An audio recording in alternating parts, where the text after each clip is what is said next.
Direct Connection is made by MPT to serve all of our diverse communities and is made possible by the generous support of our members. Thank you. Live from Maryland Public Television, this is Direct Connection with Jeff Salkin. Good evening. Welcome to your Direct Connection. Tonight we connect you with a broadcasting legend who has decided to retire, even though she is definitely not the retiring type. Let's first introduce you to the First Lady of MPT, Rhea Fiken.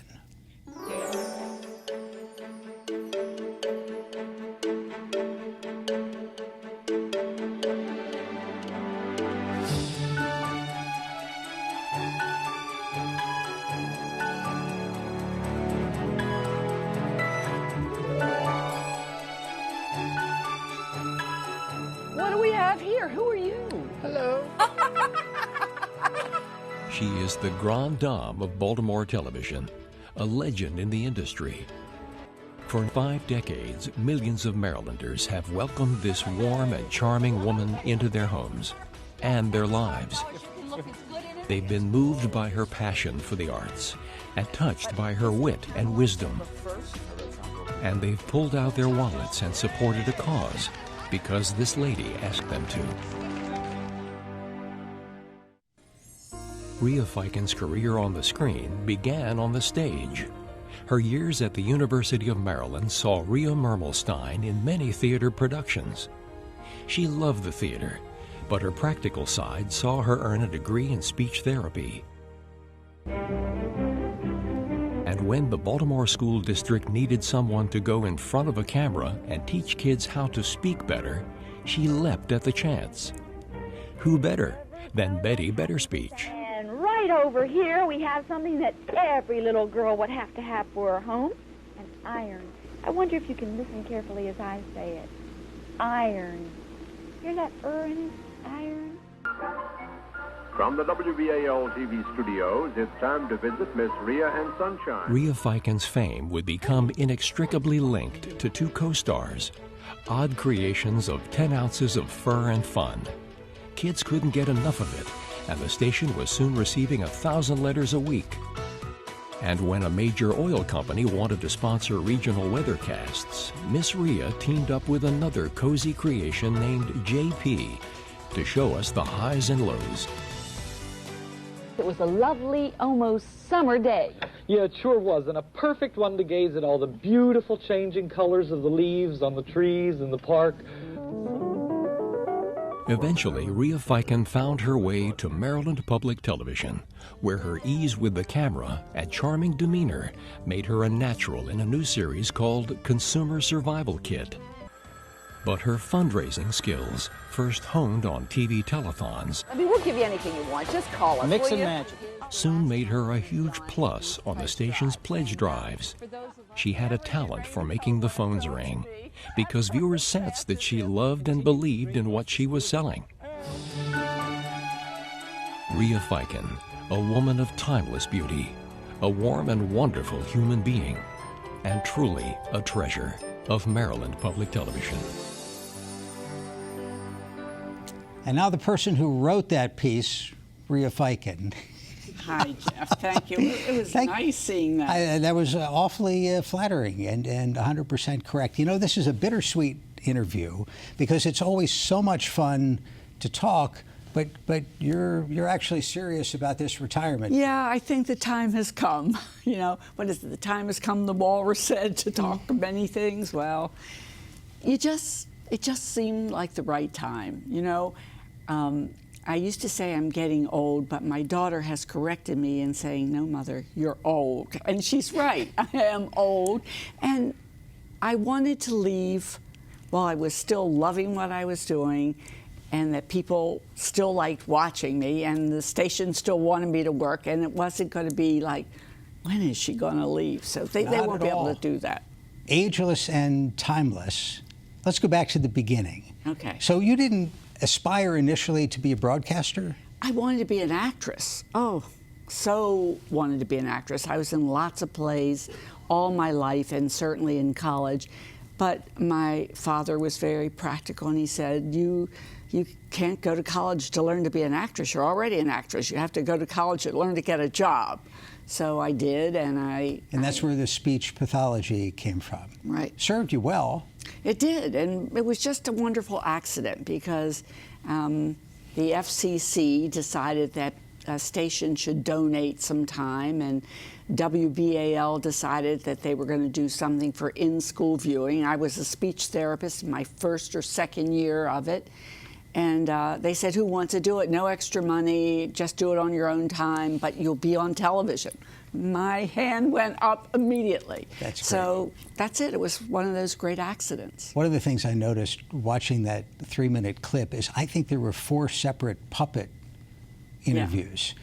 There was the weather puppet, there was Elmo, there was, what's with you and puppets? I don't know. I just, I think because I started doing puppets at that, with the kids show, that it just grew. The weather puppet happened because Brent Guntz, who was the general manager, said, I don't think people care about barometric pressure and highs and lows. He was completely right. They want to know, should I take an umbrella? Do I need a coat? And he said, so entertain them. So that's how it all happened. Well, so we have a picture of this, which is the picture you saw before. Either you're double jointed in your wrist or somebody else is holding the puppet there. Yeah, Cal Schumann, a wonderful friend, was the puppeteer. No one ever saw him. I do want to tell a story because this is one of my favorite exit stories, and I didn't want that to happen here. You know how sometimes when you're going to be fired, they don't tell you that you're fired? Typically not. Yeah. That's right. You do your show, and then they escort you out of the building. But we found out that we were going to be fired, Cal and I, the puppet and I. And so we decided, why not? Let's do it our way. So we went out, and I think it was like a 7-minute bit, and the guy who was the anchor was talking about us. He introduced us. I got on the air and I said, this is really a sad night because we're really going to end this. We've been fired. So this is our last show. And I'm sorry, and it's just been wonderful. And do you want to see the man behind the puppet? And Cal got up and we said, well, I turned to the puppet and said, you want to do the weather? And he said, no, I don't think so. And I said, me either. And we said goodbye. And that was it. We walked off the set and left them with 5 minutes to fill. It was great. The puppet quit. Yeah, we both quit. In lieu of being fired. Yeah. That's great. Let me remind our viewers, if you have a question for Rhea about her career back in the day or more recently, perhaps you purchased a tote bag and didn't get delivery, please give us a call. We'll have the number up on the screen. You could also email your questions. The email address is livequestions@mpt.org. And so the first thing you did here at MPT was Consumer Survival Kit. Well, before I did that, I actually did Pledge. Wow. I did. So how long have you been doing Pledge? Forever. I mean, I don't know, 40 years, a long, long time. How many tote bags? A lot and I of shouldn't tote make bags. fun. I mean, everybody makes fun of tote bags. We have all sorts of terrific premiums. I mean, tote bags are it. I mean, I'm sorry I didn't keep one from every era because I would have a real collection. For moving on to retirement. Yeah, right. You board the cruise ship Right. with 15 of them. Let's take a phone call. Baltimore City, this is Amy. Amy, thanks for the call. Go ahead. Yes, I'd like to ask Rhea that if she could have lunch or dinner with any living actor, actress, who would it be? Good question. Thanks, Amy. Thank you very much, Amy. Dolly Parton.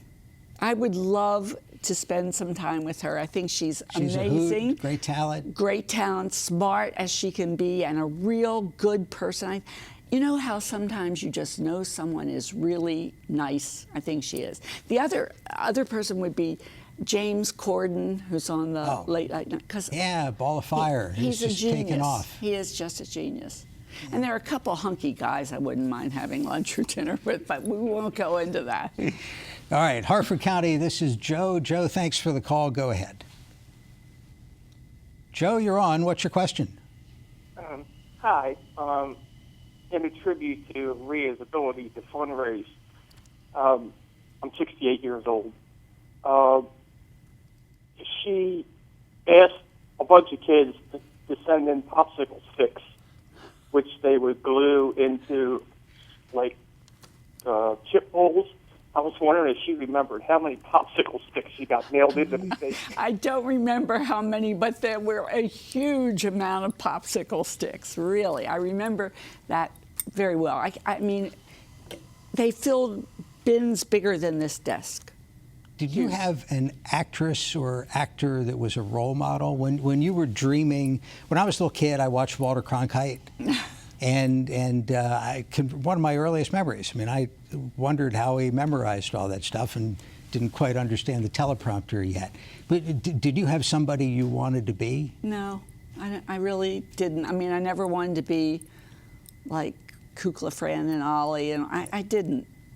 No, I can't. So, I mean, the caller referenced your ability, I could never do this effectively, to look at the camera and get people to dig deep for different causes over the years, including this one. You're also the best teleprompter reader I've ever met, which means when the words are going across the screen, most people, you can tell they're reading words. Eyeballs are tracking across the screen. You're just a natural, born with a teleprompter. Whatever. I do love teleprompters. I wish I had them in my real life. Exactly. So I can remember what well, to do. you know, it'll be an iPhone attachment someday. You can walk through life with your personal prompter. Right. We should invent that. Good idea. I'll do that in my retirement. Back to the phones for Rhea, Baltimore County. This is Mike. Mike, thank you for calling. Go ahead. Hi. I just wanted to say hi to Rhea and let her know that I've been a fan of hers since I was a little kid. I loved watching Rhea and JP do the weather, and I was just wondering whatever happened to JP. Can we visit him in the Maryland Historical Society or anywhere? No, Mike, thanks very much for the phone call. And you weren't the first person to think of that, because I asked as well. And JP is in deep storage somewhere, He is correct? in storage somewhere. Right. I could never get rid of him, though. No, he's protected for the Smithsonian at some We actually point. had two of them in case something would happen, but they didn't look exactly alike. I only liked one better than the other. But at that point, people were watching, was it black and white initially? No. It was color? It was color. All right. Come on. But my career, film and stuff. No. What else? Let's take some more phone calls. Okay. Carroll County, this is Mark. Mark, thanks for the call. Go ahead. Hi, Jeff. Big fan of you. Love MPT. I've been born and raised in Baltimore. Love Rhea Salkin. I mean, who doesn't? Just want to know if she's really from the Hamden area, like my father was from Baltimore. That's all. That's great. Thanks very much. That's right. I grew up in Hamden. Absolutely. Went to school there, lived there until I lived with my parents until I got married. So I lived in Hamden a lot of years. Caller reference your post-retirement life. What do you have plans? Are you dying to take a cruise around the world or something? No, I'm dying not to have to go anywhere in the morning. I'm dying to be able to not have to look good. I don't have to worry whether I have to have my hair done. I don't know what I'm going to do. I don't have any big plans. You're certain you're not going to miss it? You're not going to call up a week later with a show idea? No, I'm not going to do that, but I'm sure that I will miss it. I definitely will miss. I'll miss this whole place and the people here. It's like another family for me. Let's talk about interviewing for a second. You've done countless interviews, big name people. Any stand out? Any that maybe you tried to land but you never could? Not so much that, but I can remember probably my most famous, not most famous person, but the person that I was most excited about talking to was the actor Jeremy Irons. And it was because I had this huge crush on him. And we were only supposed to be able to talk to him for 20 minutes at the most. And he enjoyed talking, and he went on for longer than that. We had a half an hour of Jeremy Irons talking. without an or an in that beautiful voice and that beautiful accent. It was very exciting. Loved that. Glad you enjoyed it. I did. A couple of emails. Thank you, Rhea, for giving me so many happy hours of your program when I was a child. I sing your songs on occasion. Songs? Did you have songs? I guess we did have songs. Okay. I didn't sing them, though, because I don't sing. Email question, what was your fondest memory of working with John Waters, and would you be in another movie?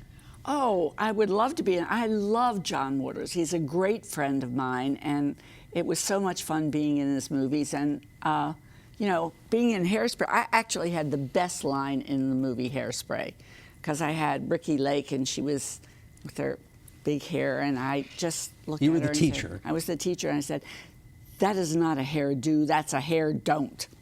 Go there. And residual checks? Yeah, I do get them. $2.50 is the most I've ever gotten. Sometimes it's your retirement for you. $1.30. Cup of coffee, yeah. Kevin, by email, does she have advice for young people trying to get into the business today? Oh, it's a different business today than it ever was. So absolutely. I think you have to know as much as you can possibly know about as many things as you can learn about. And depending what part of business you want. I mean, people talk to me a lot about on camera, so I'm sure they talk to you about it as well. And they say, what makes a person good on camera? And it's not brain surgery. I mean, it's because television is such an intimate medium. I think you really have to be yourself. And that's the most important thing. And the second most important thing is you have to hope that people like who you are. And that's really all that's all it's about. Because if you're being yourself, you can't really change it to a different personality. One of the things that it's changed, when you and I decades ago were doing TV, there weren't that many TV cameras or video cameras around, right? It was a handful of stations doing television. Now, everybody's got one. People are talking into cameras. Used to be just a handful of people had to do it. Right. Now in business, in personal life, people are using Skype and FaceTime. So that skill set is really broadened out, I think. Right. So you can practice much more easily. Yeah, you can practice, but I think it's a natural ability to be able to talk to a camera. I'll get back to the phones in a second, but email from Sally. Rhea, you are an inspiration to us all. Your energy, your quick wit, and your class. Sort of ask this, what role model would you say inspired you the most? Again, I have to say there were just, I guess I just admired a lot of women that I thought were appealing. And I liked people who were real. I thought that was the most important thing. I think you can spot a phony on TV so easily. And I'm always shocked that people who are phony even last for any time at all. Under the bright lights. Yeah. Let's talk about art and your Artworks program, your interest in the arts, goes back to your acting days, of course. Right. Why has that always been a big focus of yours here? Well, I do admire people who are in the arts. I admire artists of all kinds, and to have been able to do artworks for so many years, first when we did it totally locally and now when we do it as part of a consortium, it's been a thrill to meet some incredible people. I mean, Maryland and the surrounding areas have so many wonderful artists, and to see them have a place to show what they do is great, and for people to be able to watch it. I mean, I had someone who never had been to a museum who said to me, I was watching artworks and I saw those Fabergé animals, and I went to the Walters Art Museum, the first art museum I'd ever gone to, and I thought,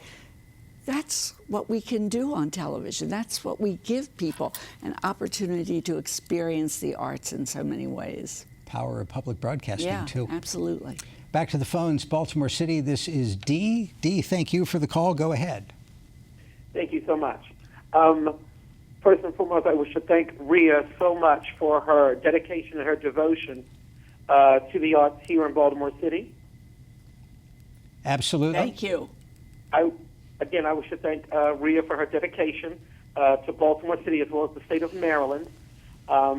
She has just been such a driving force for the arts and for the awareness and the awakening of for the betterment of Maryland.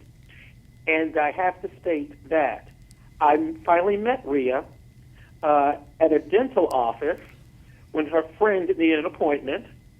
And she was so humble and so sweet.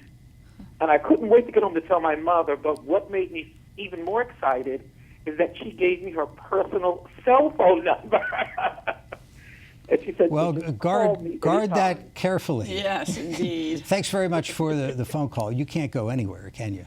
No, but I love it. I mean, I think if you do what we do and you don't like talking to people when you go out, you should just stay home. Absolutely.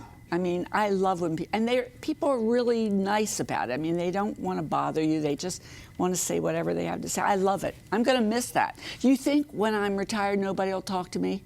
Well, it depends on the disguise you're using. Oh, I'm not going to have a disguise. Well, Remember me? I used to be. Yes, and carry a microphone. Yeah, that works too. Definitely. Phone call, Montgomery County. This is Grace. Grace, thank you for the call. Go ahead.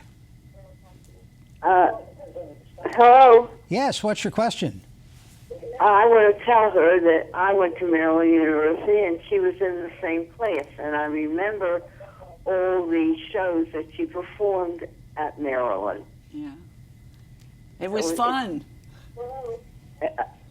I went to tell her that I went to Maryland. Grace, the delay is getting to you. Thanks very much for the phone call. We can't go around twice, right? You only get to go through life once. But if there was a way to go back and do things again, would you change anything? Lessons learned? Oh, wow.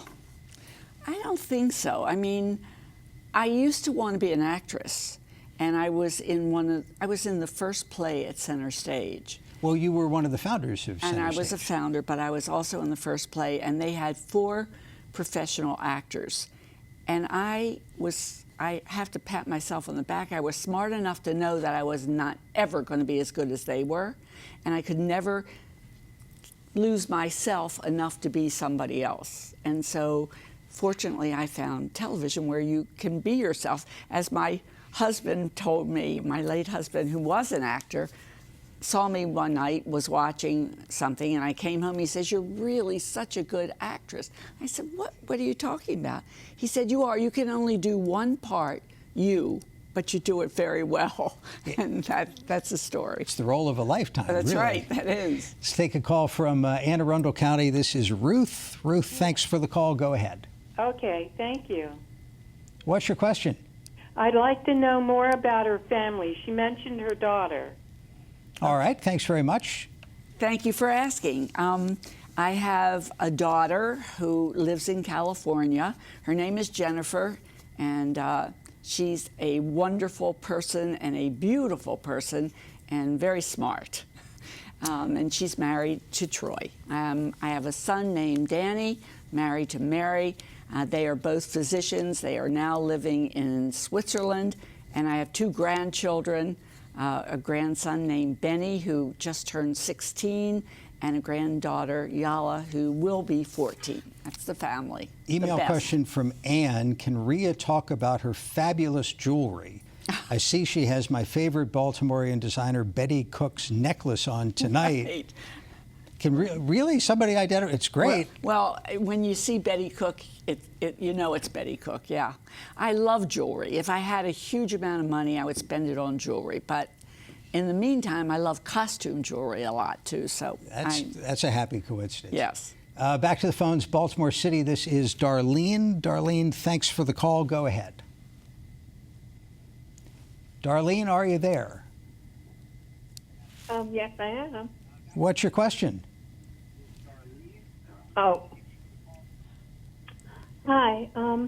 I often see. Yes, I am. Darlene, what's your question for Rhea?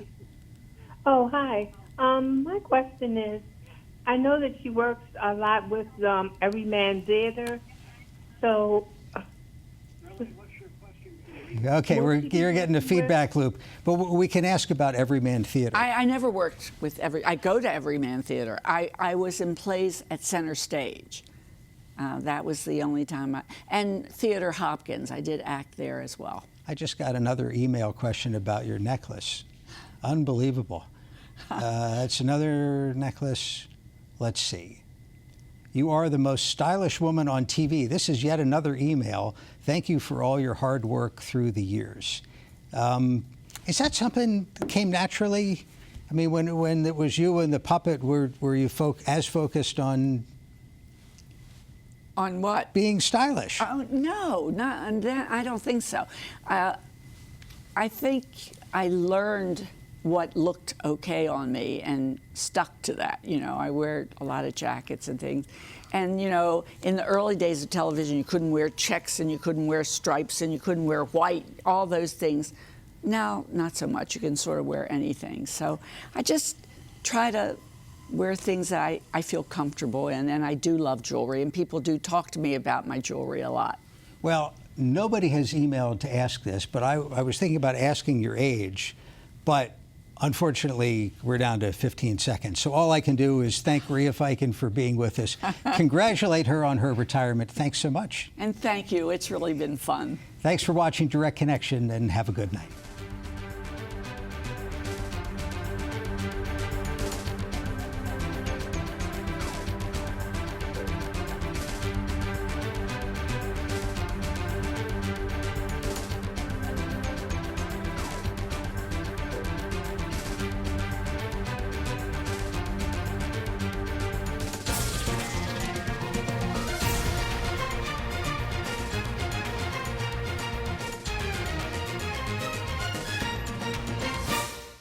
This program was made by MPT to serve all of our diverse communities.